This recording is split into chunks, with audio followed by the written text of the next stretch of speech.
So Bill, we spoke at lunch today and I gave you a couple of different examples about things that we're working on and working towards. And to your point, it's all really what I enjoy doing most is solving the right clients' problems. Right. And the reality is they have no one else to turn to, right? So like as I commended all of the operators that are here and they run far bigger businesses and many more fleet and far more employees and they do what they do really, really well.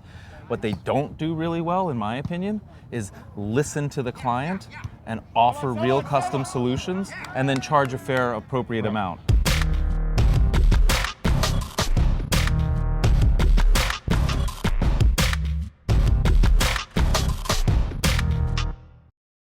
So I love to teach my audience, right? And you use the word listen.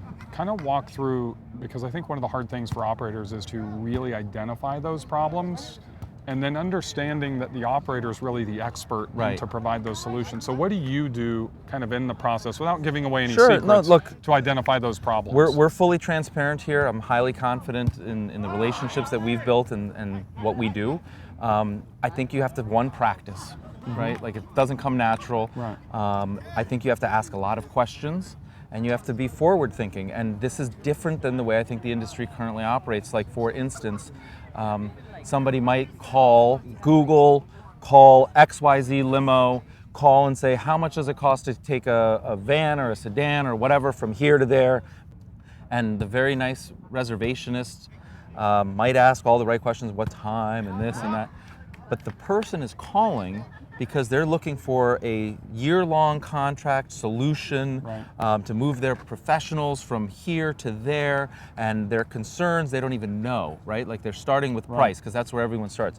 But if I were to pick up that call, and I don't pick up every single call, but we have my team understand some of the flags, some of the keys, ask some of the questions, and then certain clients or prospective clients get elevated, and then I follow up, we set up meetings. So have you trained your team on identifying those flags to ask the right questions? Yes. So I think that's a big point for everybody that's out there, especially the smaller and medium-sized operators, is your customer service reps or your team, whatever you call them in-house, are you telling me they're not just data entry? So they actually have training. They're identifying some sales objections in that initial conversation to take it to that next level. What we do is we're very specific about the clients that we service and in what way we service and what vehicles we service and so on, right?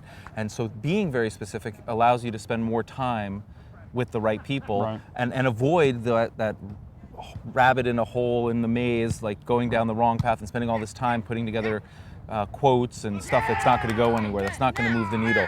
And so what we do is once we have the right person on the phone and we're asking the right questions and it seems like it's a big enough opportunity, we'll set up a meeting and then I'm on the phone. And that purpose isn't that I'm better on the phone or anything than the other folks that work for me.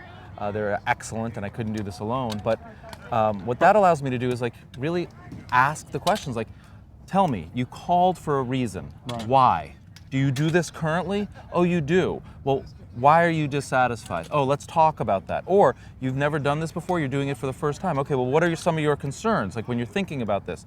And then it's really important that you have your own ability to think forward and say, have you thought about that? Have you thought about this? So for instance, I spend a lot of time and energy talking about, well, what are people gonna do during this trip? Is there something that we can do that adds value? Can we put a new product introduction in their hands? Can we make it more productive? Can we use Wi-Fi? Can they work? Are electric outlets important? Whatever it is, right? Like asking questions, and through that process, the people on the other end of the phone start to think bigger, broader. They didn't realize it was an option. And before you know it, they get off the phone and like you've practically won that business because nobody else is asking any of those questions. And if they're thinking bigger and broader, you've probably increased your margin and your revenue side, right? Absolutely. And you've also increased the relationship and the loyalty, right? The fact that you're problem solving for them over this series of phone calls and delivering to them a solution and then delivering or exceeding on that expectation when the service actually happens is really hard to replicate. Right? So like the one element of it is the concept, the design, if you will, and then the other element of it is the execution. And you can't do one without the other, you need to do them both. But I think that to your point, we spend a lot of time listening, we spend a lot of time proposing, we spend a lot of time building that relationship, fostering trust, and then once you have all those things in place, it's no longer about the low bid. Right. right? Because if it's the low bid, they can go to any of my competitors. Right. By definition, we're never going to be the low bid. Right. So I think that's some invaluable information for everybody out there. So let's take one step forward, because you and I like to talk a lot. And I know this is a lengthy show already. James will probably edit a little bit of it down, but let's get to the meat of it. Tell us what you've been doing the last 9 months with Brilliant. Sure. And kind of the pivot that you're making and why. Sure. So some of this goes back to my Wall Street days. Some of it goes to the innovation that we're seeing in other industries, whether it be the TNCs or Airbnb. There's a big move to asset light or even asset free. Right. And What do you mean by that? So historically, in any business over the course of the last 100 years, if you wanted to be in that business, you had to own assets. If you wanted to be in the hotel business, you had to buy land and build a building. If you wanted to be in the limousine business, you had to buy assets and fleet and then operate them. And the speed of innovation, what's happening right now, is that purchasing assets, financing assets, slows you down. So Uber has grown to the speed it has because it doesn't own anything. Right. Airbnb is the single largest realtor in the country because they don't own any real estate. Right. They don't have to build, they don't have to do anything. What they're doing is they're taking slack resources like your spare 2-bedroom when you're here, and you can monetize that. I have a Camry that I park out in my driveway, and if I'm free on Friday night, I can start driving that. That's how you get tens of thousands of drivers immediately. So it facilitates speed, not necessarily quality, but speed. Right. And so what we're doing is taking a look at our business model and who's using us in what capacity, and realizing that when we started the business in 2010, we filled a need and introduced the world to this sprinter concept, mobile office, whatever. As we anticipated, there's a lot of people that have joined that party, if you will, or copied or whatever, and that's fine, we anticipated that. But we no longer need to own the asset. Then about 3-4 years ago, we moved into the executive minibus space. There's a lot of affiliates that own those vehicles now, and so back to my Wall Street days, I generally want to own an asset when nobody else has it. That's when it has most value and is precious. And as soon as it becomes either available or common, I no longer need to own it. And what I've realized is there's unintended consequences. So my owning fleet in California and fleet in New York told all of my Fortune 500 clients that we operate in those two markets and only those two markets. Good point. And so as we started to shed assets and close the LA market, we've also started telling our deep relationships with our clients that we can do this nationwide and even globally. And so to answer your question in a long-winded fashion, we're now partnering with very strong affiliates. I think we have a very strong network with yourself and Gretch and Don Brown and Carl and others to help us identify where we should start doing due diligence. And we've been traveling the country, meeting with partners. It goes back to that trust thing. If I'm turning over my VIPs on their very special event, I want to make sure that you've got the right equipment, the right fleet, the right operations, the right people on your team to handle it. And that's helped us grow rather quickly. Awesome.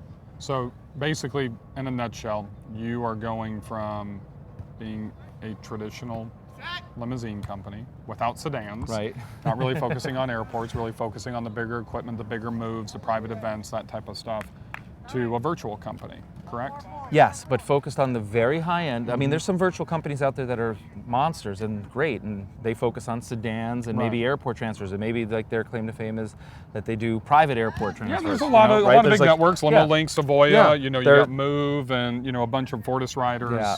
And what we tend to do is, again, focus on the bigger equipment, the bigger moves, the more important stuff, whether it's new product introductions, weddings, events, when you're sponsoring the Super Bowl and you need transportation handled, people turn to us. And we've done now 3-4 years in a row, and it's not our equipment always. It doesn't need to be. High margin business for you and potential high margin business for your affiliates. Because if I know you, and I don't want to put any words in your mouth, you're not the type of guy to rate shop and beat your affiliates up. You're looking for quality over price, correct? That's absolutely right. And the way that we work with affiliates, and one of the messages to your audience is, if you're a high quality affiliate and you're looking to grow your business, we want to know about you. So contact Bill, contact me, contact whoever it is. But don't contact me. I'm not his affiliate manager. Go to go-or-brilliant.com. Yeah, send an email to partners@go-brilliant.com with your information, your fleet, your pricing. Pricing is the least important consideration when we onboard affiliates. Right. Quality, consistency, reliability, trust. We give all of our affiliates a credit card on file. We want you to hit that. You get paid immediately, no questions asked. We're trying to do business the way that we do business in the hedge fund world and not in the ground transportation it's space. awesome and refreshing. So, I mean, what Richard just said is, I'm not looking for the lowest priced in your market. I'm looking for the highest quality. I'm going to pay you fast, right? And you know what? You want to have a relationship and be able to work with them, and you just gave them your URL and your email address.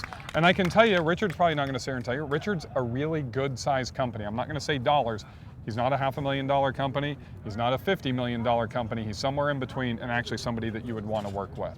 And I think that the key thing when you're thinking about your business is sustainable, repeatable, and scale, right? So why would I possibly care about a couple of dollars on a trip or pay you slow, where my intent is to do business with you time and time and time and time again, right? Like, I want you to pick up my call and say yes to me always. Well, I mean, I think it's the mentality of, you're in this for 3 letters.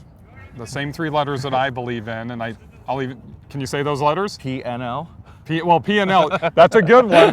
I was going to say LTV. Oh, yeah, well, that's true too. You want lifetime value in not only Absolutely. your clients, but in your affiliate relationships as well. Look, you can have a short-term view, and that's going to get you so far, or you can take the longer, harder path and have a long-term view, and that's repeatable and sustainable. Right. So P&L's right too. I love P&Ls as well. Actually, that's the trader in me, right? I mark to market daily. See, I thought you might be more of a balance sheet guy, actually. I'm not a balance sheet guy. I'm more of a P&L guy. But LTV is what I believe, and I think you do too, that lifetime value. So feel free to contact Richard if you want to look at joining his affiliate network. And Richard, thank you very much for joining me out here. Bill, thanks. I really appreciate it. James, thanks for the great video shooting on the back end. We'll see you on the next episode of the Ask Limo U Show.